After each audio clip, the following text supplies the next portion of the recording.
2016 November 8 രാത്രി 8 മണി. അപ്രതീക്ഷിതമായി പ്രധാനമന്ത്രി നരേന്ദ്രമോദി രാജ്യത്തെ അഭിസംബോധന ചെയ്യുന്നു.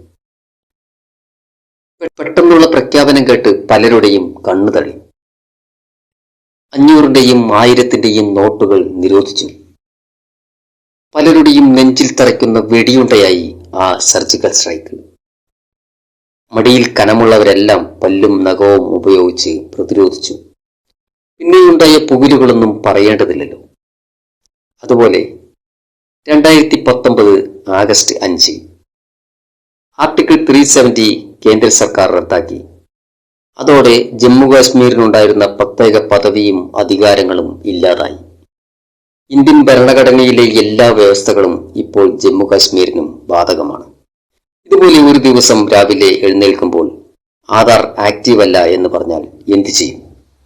ഇന്ത്യയിലെ ഓരോ നിവാസിക്കും നൽകുന്ന 12 അക്ക സവിശേഷ തിരിച്ചറിയൽ നമ്പർ. ഇതിനെ സംബന്ധിച്ച ചർച്ചകൾക്ക് 2006 മുതൽ തന്നെ തുടക്കമിട്ടിരുന്നു. 2009 ജനുവരി 28 unique identification authority of India അഥവാ UIDAI രൂപീകരണം.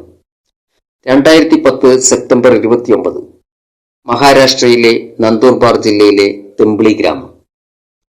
രഞ്ജന സോനാവാനെ എന്ന വ്യക്തിക്ക് രാജ്യത്തെ ആദ്യ ആധാർ നമ്പർ അനുവദിച്ചു. പൗരന്മാരുടെ വിരലടയാളം, കണ്ണ് തുടങ്ങിയ ബയോമെട്രിക് വിവരങ്ങളും പേര്, അഡ്രസ് തുടങ്ങിയ വ്യക്തി വിവരങ്ങളും ഉൾക്കൊള്ളിച്ച് ഓരോ വ്യക്തിക്കും ആ 12 അക്ക നമ്പർ നൽകി. ഇന്നിപ്പോൾ ഇന്ത്യയിലെ പൗരന്മാർക്ക് ഏറ്റവും പ്രധാനപ്പെട്ട തിരിച്ചറിയൽ രേഖയാണ് ആധാർ. ഒരു ബാങ്ക് അക്കൗണ്ട് തുറക്കാൻ, ഗ്യാസ് കണക്ഷൻ എടുക്കാൻ, പുതിയ സിം കാർഡ് എടുക്കാൻ, പാസ്പോർട്ടിന് അപേക്ഷിക്കാൻ, നിക്ഷേപങ്ങൾക്ക്, ആദായനികുതി റിട്ടേൺ ഫയൽ ചെയ്യാൻ എന്നുവേണ്ട ഒരു മനുഷ്യന്റെ ജീവിതവുമായി ബന്ധപ്പെട്ട സർവ്വ മേഖലയിലും ബന്ധപ്പെട്ട് കിടക്കുന്നു ഈ 12 അക്ക നമ്പർ. അവിടെയെല്ലാം ലിങ്ക് ചെയ്തിട്ടുണ്ട് ഈ തിരിച്ചറിയൽ രേഖ. പെട്ടെന്നൊരു സുപ്രഭാതത്തിൽ ആധാർ ഇല്ലാതായാൽ എന്തായിരിക്കും അവസ്ഥ? ചിന്തിച്ചിട്ടുണ്ടോ? അത്തരത്തിലുള്ള ചില വാർത്തകൾ ഇപ്പോൾ സോഷ്യൽ മീഡിയയിലൂടെ പ്രചരിക്കുന്നുണ്ട്. ഇതിൽ സത്യമുണ്ടോ? ആധാർ ഇല്ലാതെ ഒരു വഴിക്കും പോകാൻ കഴിയാത്ത അവസ്ഥയാണ് നിലവിലുള്ളത്. ഒരു ഹോട്ടലിൽ മുറിയെടുക്കണമെങ്കിൽ ആധാറിന്റെ കോപ്പി കൊടുക്കണം. ബാങ്ക് അക്കൗണ്ട് തുടങ്ങണമെങ്കിൽ ആധാറിന്റെ കോപ്പി നൽകണം. അല്ലെങ്കിൽ മൈക്രോ ഫിനാൻസിൽ നിന്ന് ഒരു ലോൺ എടുക്കണമെങ്കിൽ ആധാറിന്റെ കോപ്പി നൽകണം. എന്തിനും ഏതിനും ആധാറിന്റെ കോപ്പി നൽകണം. ഈ കൊടുക്കുന്ന കോപ്പികൾ എന്ത് ചെയ്യുന്നെന്നോ അത് ദുരുപയോഗം ചെയ്യുന്നുണ്ടോ എന്നൊന്നും നാം അന്വേഷിക്കാറില്ല, അറിയാറുമില്ല. അതുപോലെ മറ്റൊരു പ്രശ്നമാണ് വ്യാജ ഐഡന്റിറ്റി. ആധാർ കാർഡ് ഒരു സമൂല മാറ്റത്തിന് വിധേയമാകുകയാണ്. ആധാറുമായി ബന്ധപ്പെട്ട തട്ടിപ്പുകൾ ദിനംപ്രതി കൂടിക്കൂടി വരുന്ന സാഹചര്യത്തിലാണ് തീരുമാനം. ആധാർ കാർഡ് കോപ്പിയെടുക്കാൻ പാടില്ല എന്ന നിയമം കൊണ്ടുവന്നിട്ടും അത് അട്ടിമറിക്കപ്പെടുന്നു. ഇതായിരിക്കാം സർക്കാരിനെ മാറ്റി ചിന്തിപ്പിച്ചത്. ജനനത്തീയതി, പൗരത്വം എന്നിവ തെളിയിക്കാനുള്ള രേഖയല്ല ആധാർ എന്ന് കഴിഞ്ഞ ദിവസം UIDAI തന്നെ വ്യക്തമാക്കിയിരുന്നു. നിലവിലെ ആധാർ കാർഡിൽ പേര്, address, date of birth, Aadhaar number, photo അടക്കമുള്ള എല്ലാ വിവരങ്ങളും കാണാം. എന്നാൽ ഇത്തരം സെൻസിറ്റീവായ ഡാറ്റകൾ പ്രത്യക്ഷത്തിൽ കാണാത്ത തരത്തിൽ, എന്നാൽ അതിനകത്ത് ഉള്ളടക്കം ചെയ്തിട്ടുള്ള രീതിയിലായിരിക്കും ആധാർ കാർഡിന്റെ പുതിയ പതിപ്പ്. ഇനി ഇറങ്ങുന്ന ആധാർ കാർഡിൽ ഒരു QR കോഡും ഫോട്ടോയും മാത്രമായിരിക്കും കാഴ്ചയിൽ ഉണ്ടാവുക. ഇനി കോപ്പി എടുക്കാൻ കഴിയില്ലെന്ന് സാരം. കോപ്പി എടുത്താൽ തന്നെ അതിൽ ഒരു വിവരങ്ങളും ഉണ്ടാകില്ല. ആധാർ പൗരത്വം തെളിയിക്കുന്ന രേഖയല്ലെങ്കിലും ഒരു ആധാർ കയ്യിലുണ്ടെങ്കിൽ സിം കാർഡ് എടുക്കാം, ബാങ്ക് അക്കൗണ്ട് തുടങ്ങാം, ക്ഷേമ പദ്ധതികളിൽ നിന്നും ആനുകൂല്യങ്ങൾ കൈപ്പറ്റാം. അങ്ങനെ എല്ലാം സാധ്യമാണ്. അതുകൊണ്ട് തന്നെ വ്യാജ ആധാർ ഉണ്ടാക്കി രാജ്യത്ത് നുഴഞ്ഞു കയറിയിട്ടുള്ളവരും ഇതെല്ലാം ചെയ്യുന്നുണ്ടാകാം. അവർ രാജ്യവിരുദ്ധ പ്രവർത്തനങ്ങൾ ചെയ്യുകയോ അത്തരം പ്രവർത്തികൾക്ക് കൂട്ടുനിൽക്കുകയോ ചെയ്യുന്നുണ്ടാകാം. ഇത് അനുവദിക്കാൻ കഴിയില്ല. ഇവിടെയാണ് ഒരു സർജിക്കൽ സ്ട്രൈക്കിന്റെ ആവശ്യം. ഇവരെ പൂട്ടിയേ മതിയാകൂ. പുതിയ ആധാർ വരുന്നതോടുകൂടി ആധാർ കാർഡുമായി ബന്ധപ്പെട്ട വഞ്ചനയും ദുരുപയോഗവും ഒരു പരിധിവരെ തടയാൻ കഴിയുമെന്നാണ് കണക്കുകൂട്ടൽ. ഇതിലെ QR കോഡുകൾ സർക്കാർ തയ്യാറാക്കുന്ന സ്കാനറുകൾ വഴി മാത്രമേ ആക്സസ് ചെയ്യാൻ കഴിയൂ എന്ന പ്രത്യേകതയുണ്ട്.